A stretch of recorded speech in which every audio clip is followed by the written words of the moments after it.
investigation in the 213,984 excess deaths in the Philippines in 2021 based on data from the Philippine Statistics Authority, as the possible cause of such deaths threatens public order by putting into question the overall safety and efficacy of the response of our healthcare system during the time of the pandemic. So gusto ko lang po makita ninyo ito. Share nga ito, ano? Ano lang to, dalawang slide lang po itong pakikita ko para at least for your perusal, no?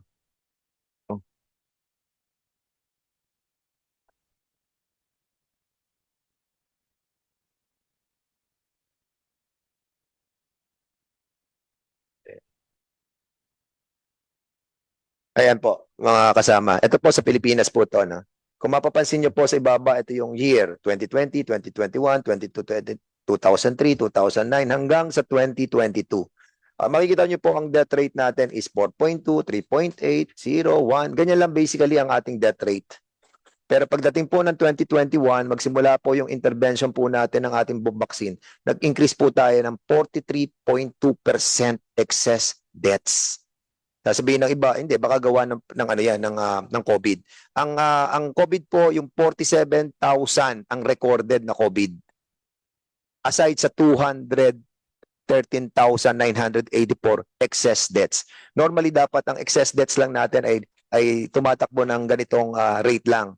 Pero after nung injection natin ng 2021, nag-increase po tayo ng 43,000.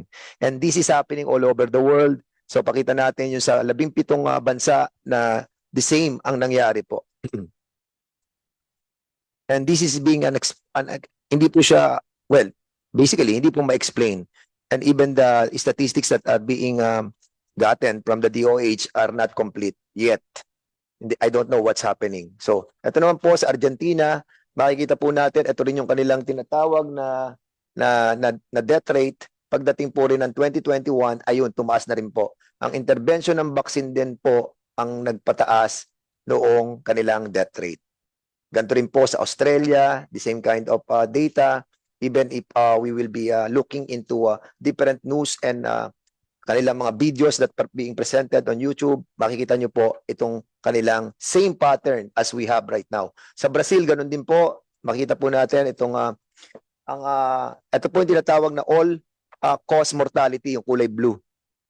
At ito pong vaccine, ito po ang kulay orange.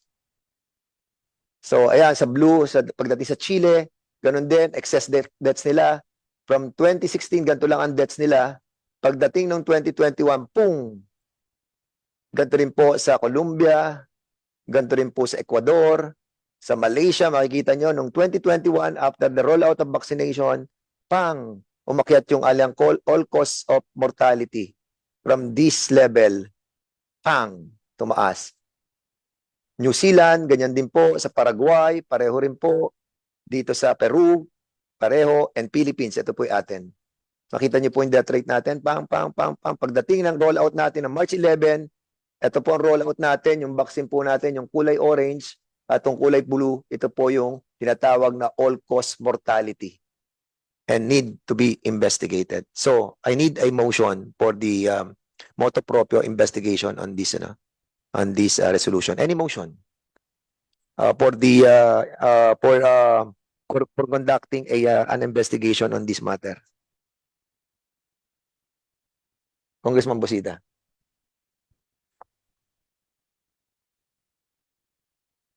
Mr. Chair, I move to conduct motu proprio for this issue. Yes. Mr. Chair. So there's a motion to conduct a investigation on this issue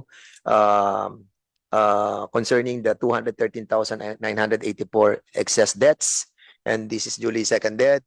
Any objection? Hearing none, the said motion is now approved.